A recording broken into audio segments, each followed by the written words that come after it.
அனைவருக்கும் வணக்கம். இன்றைக்கி கூகுள் பே யூஸ் பண்ணாத ஆளுகளே கிடையாதுன்னு சொல்லலாம். இப்படி நம்ம முதல்லலாம் யூஸ் பண்ணும்போது அடிக்கடி அதில் நிறையா ஸ்க்ராட்ச் கார்டில் அமௌண்ட் வந்துக்கிட்டு இருந்துச்சு. இப்போ பார்த்திங்கன்னா ஒரு சில கார்டில் தான் வருது, எப்போயாவது ஒரு தடவை தான் வருது. எல்லா கார்ட்லேயும் பணம் வரத்துக்கு என்ன ட்ரிக்ஸ், அதை தான் இந்த வீடியோவில் சொல்லியிருக்கேன். வீடியோவை ஸ்கிப் பண்ணாமல் முழுசாக பாருங்கள். வாங்க வீடியோக்குள்ளே போகலாம்.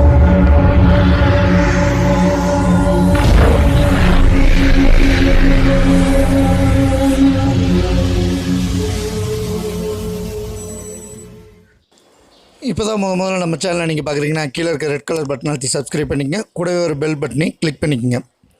இப்போ எல்லாம் நம்ம கூகுள் பேயில் அமௌண்ட் அனுப்பினோம்னா ஸ்க்ராட்ச் கார்டு வந்தால் ஸ்க்ராட்ச் பண்ணால் இந்த மாதிரி தான் அடிக்கடி வருது.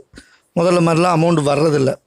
அதை ஈஸியாக கொண்டு வரத்துக்கு என்ன ஒரு ட்ரிக்ஸ் வாங்க பார்க்கலாம். இப்போ இந்த மாதிரி கிஃப்ட் இருக்கிற கார்டுலாம் பார்த்திங்கன்னா கட்டாயம் பணம் இருக்கும். இப்போ நான் என்னோடய அக்கௌண்ட்டில் காட்டுறேன். இப்போ எங்கிட்ட இருக்க கார்டை இப்போ பாருங்கள், என்னோடய அந்த கிஃப்ட்டு போட்ட கார்டு பாருங்கள், 5 ரூபீஸ் வந்திருக்குது. அது எப்போ வந்திருக்குன்னு பார்த்தீங்கன்னா 14 அக்டோபரில். இது எனக்கு கிஃப்டாக வந்த கார்டு, அதனால் அதில் அமௌண்ட் இருக்குது. இல்லை இதுக்கு முன்பு எனக்கு கார்டு வந்துச்சு. இந்த கார்டு பாருங்கள், இந்த கார்டு பார்த்தீங்கன்னா எப்போ வந்திருக்குது, 31 ஆகஸ்ட். அதுக்கு நடுவில் நான் ஏகப்பட்ட அமௌண்ட் சென்ட் பண்ணியிருக்கேன், அதுக்கெலாம் கார்டு வந்திருக்குது. இந்த கார்டு பாருங்கள், ஜூன் 9. இந்த மாதிரி நடுவில் நான் பண்ணதுக்கெலாம் பெருசாக அமௌண்ட் எதுவுமே வரல. இந்த மாதிரி எல்லா கார்டும் பெட்டர் தென் நெக்ஸ்ட் டைம் இப்படி தான் வந்துகிட்டு இருந்தே தவிர பணம் எதுலேயுமே ஆட் ஆகலை. எல்லா கார்டுலேயும் நமக்கு பணம் வேணும் அப்படின்னா நம்ம என்ன பண்ணலாம், அந்த ட்ரிக்ஸ் தான் இப்போ பார்க்க போகிறோம். இப்போ நான் ஒருத்தருக்கு என்னதுலேருந்து ஒரு கார்டை கிஃப்டாக அனுப்பி அதன் மூலிமா நான் எப்படி பணம் எடுக்கிறேங்கிறத உங்களுக்கு காட்டுறேன். இந்த கூகுள் பே இப்போ யூஸ் பண்ணுற எல்லாருமே நிறைய கார்டை சேர்த்து வச்சுக்கிறாங்க. சேர்த்து வச்சுட்டு மொத்தமாக ஸ்க்ராட்ச் பண்ணாலும் பணம் வர்றதில்ல. அதுக்கு பதில் நீங்கள் இந்த ட்ரிக்ஸை யூஸ் பண்ணலாம். இப்போ பார்த்திங்கன்னா என்னோடய கார்டு அக்கௌண்ட்லேருந்து ஒரு கார்டு இருக்குது என்கிட்ட, அதை என் நண்பருக்கு கிஃப்டாக நான் அனுப்புகிறேன்.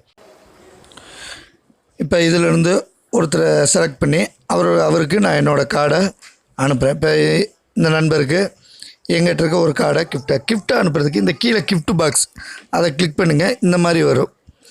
அதை கிளிக் பண்ணிங்கன்னா கீழே சென்ட் கிஃப்ட்டுன்னு வரும். அதை கிளிக் பண்ணிங்கன்னா அவ்வளோதான், அவருக்கு போயிடும். இப்போ அவருக்கு கார்டு நம்மகிட்டேருந்து போயிடுச்சு. இப்போ அவரோட மொபைலில் போய் இது சென்ட் ஆயிடுச்சு. இப்போ அவரோட மொபைலில் இந்த கார்டு இப்படி வந்திருக்கும் அவருக்கு. அதை அவர் ஸ்க்ராட்ச் பண்ணார்னா இப்போ பாருங்கள் கார்டு வந்திருக்குது. அடுத்து அதை ஸ்க்ராட்ச் பண்ணுவோம். இப்போ பாருங்கள் அமௌண்ட் வந்திருக்கு. குறிப்பிட்டது ஒரு 10 கார்டு அனுப்பணும்னா ஒரு 6லேருந்து 7 கார்டு கட்டாயம் அமௌண்ட் இதில் இருக்கும். இதே நார்மலாக நீங்கள் அப்படியே எடுத்திங்கன்னா கட்டாயம் அமௌண்ட்டு இருக்காது. இதுதான் அந்த ட்ரிக்ஸு. நீங்கள் வேணால் உங்கள்கிட்ட இருக்க இன்னொரு மொபைலுக்கோ அல்லது இன்னொரு நண்பருக்கோ அனுப்பிவிடுங்க. அனுப்பிவிட்டிங்கன்னா அந்த கார்டு வேஸ்ட்டாக போகாமல் உங்களுக்கு பணமாக திரும்பி வரும். மீண்டும் அடுத்த நல்ல தகவலுடன் உங்களை சந்திக்கிறேன்.